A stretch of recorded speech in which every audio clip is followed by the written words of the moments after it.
If Nas wants to smoke, come in the booth. Pull up Nas' Billboard entries, then pull up my Billboard entries. I got a hell of a catalog. Me, Jim Jones, myself. Go to the billboards and check all my entries, then check all them niggas' entries and shit like that. I will wrap circles around. He don't want no smoke. He enjoying that 150 million, 200 million. Okay then, so then leave me alone while I'm on the field. You was effing with him. He wasn't bothering you. I'm on the field. I'm picking on whoever, whatever. I don't. Hip hop, of course, is a competitive sport.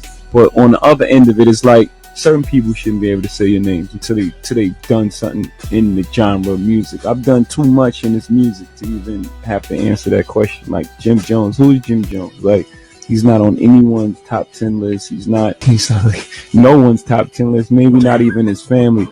You're a bum. I'm not even worried about you. What I did for Nas probably never been done for him in his life. He's never been that viral at all, ever.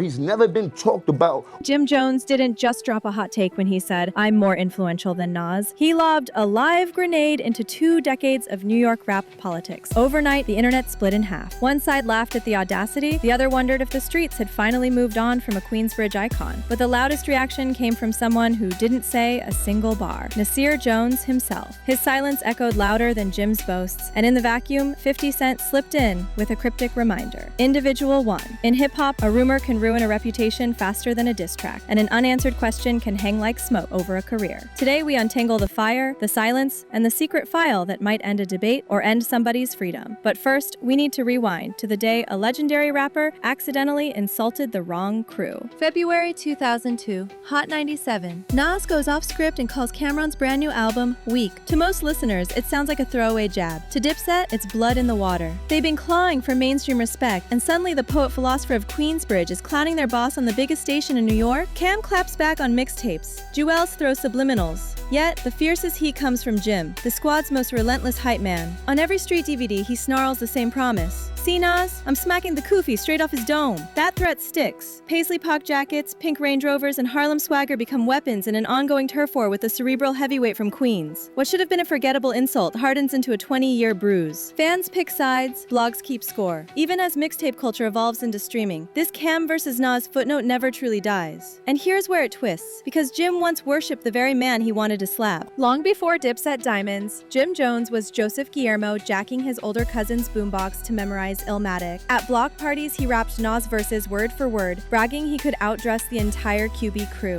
Fast forward to 2024, and you can still find footage of Jimmy admitting, "Nas was my template for what a hustler should look like." So how did admiration curdle into shade? It started on Fat Joe and Jadakiss's Time Capsule podcast. Joe stirs the pot with a casual, "Kids today copy your swag more than Nas's. How crazy is that?" For most rappers, that's flattery. For Jim, it's jet fuel. He leans into the mic and claims that Gen Z barely knows Nas. Moments later, he upgrades the claim. "I'm not just relevant, I'm more important to the culture." Those words ricochet across social feeds. Forbes' 30 under 30 crowd retweets him for the meme value. Hip-hop purists screen cap it in disbelief. What Jim sees as marketing genius, OG fans read as heresy. But Jones isn't backing down. The more backlash rolls in, the harder he doubles down. His next stop isn't a rap show. It's a sports podcast where a Hall of Fame tight end is waiting to call his bluff. Shannon Sharpe's Nightcap is a playful mix of NFL gossip and barbershop talk, until Jim walks in wearing Dipset leather and unshakable confidence. Within 2 minutes, Sharpe hits him with, "Were you smoking when you said you were better than Nas?" The studio erupts. Jim laughs it off, calls the hosts old heads in their feelings, and swears he'll run lyrical circles around Nas right now. What should have been hip-hop chatter veers into an over-the-hill flex-off. Jim challenges Sharpe to a bench press duel. Sharpe fires back, "Put your money where that mouth is, big fella." Ocho Cinco egg sits like it's Monday Night Raw. Memes bloom.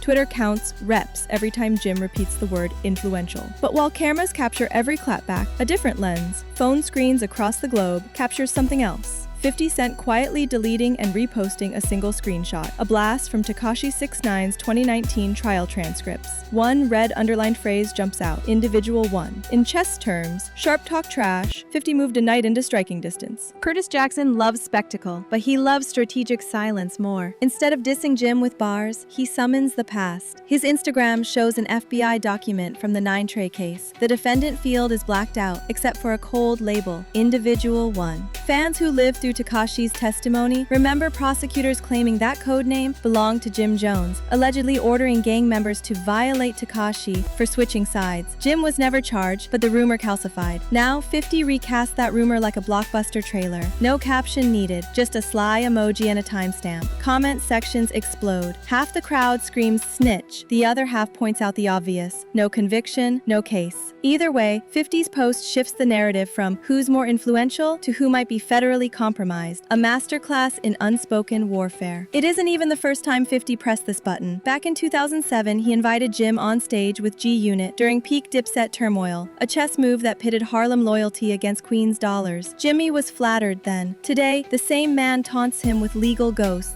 but 50's screenshot is just a whisper compared to the rumor around an unreleased wiretap. During Tekashi's trial, journalists swore there was an additional recording, longer, clearer, naming names. It allegedly captures a Harlem voice plotting revenge on a rainbow-haired star witness. The tape never surfaces publicly. Conspiracy theories fill the void. Some say the audio proved Jim was simply talking street wisdom, not planning violence. Others swear the FBI held it back to keep an informant's identity safe. The tinfoil hat version claims a far bigger name appears on that call, someone the government wasn't ready to expose. 50's repost drags every dusty theory back into daylight. Blogs revisit stale court docs, YouTubers break down muffled snippets, Reddit experts upload waveforms with the urgency of UFO analysts. The legal reality, no charges. The public reality, permanent suspicion. Jim responds in Jim fashion. Jim selfie, caption, "Why you keep lying?" He references a friend serving time on racketeering, implying loyalty and real street validation. He even dares Sharpe again, promising to outlift him in private if ESPN won't air it. Yet, the heavier silence belongs to Nas. He posts nothing, tweets nothing. Fans notice. A trending hashtag, Queensbridge Quiet, asks if silence is strategic, scared, or just dignified. Meanwhile, streaming numbers for Illmatic jump 40% in a week. Gen Z listeners sample the Feud, then stick around for NY State of Mind, which February 2023. Nas sells out Madison Square Garden for the first time in his career. A one-night King's Disease trilogy concert that packs 18,000 bodies into Manhattan's most expensive venue. He brings Mary J. Blige, Slick Rick, AZ,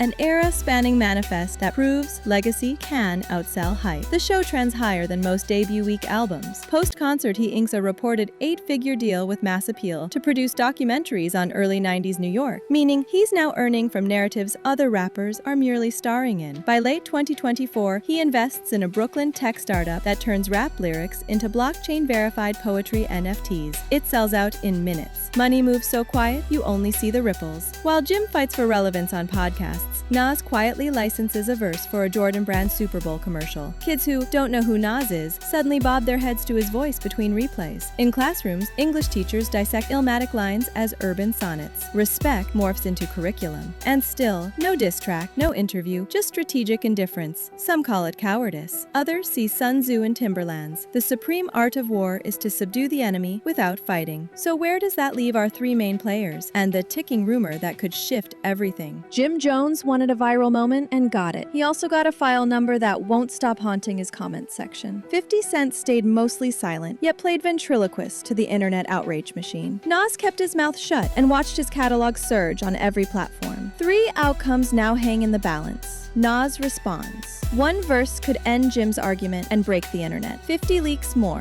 If there's additional tape and it drops, the conversation jumps from clout to the courthouse. Authorities revisit the case. Unlikely, but in a post-YSL world, prosecutors love unfinished homework. Silence can be strategy, or the warning calm before a life-altering leak. Jim believes volume equals victory. Nas trusts legacy to speak louder. 50 just wants front-row seats to the fallout. The next move? It won't happen on a podcast or in a gym. It'll happen when somebody who's been quiet decides the moment to speak has finally arrived. And when that day comes, hip-hop won't just watch the scoreboard. We'll watch the sky for whatever debris falls next.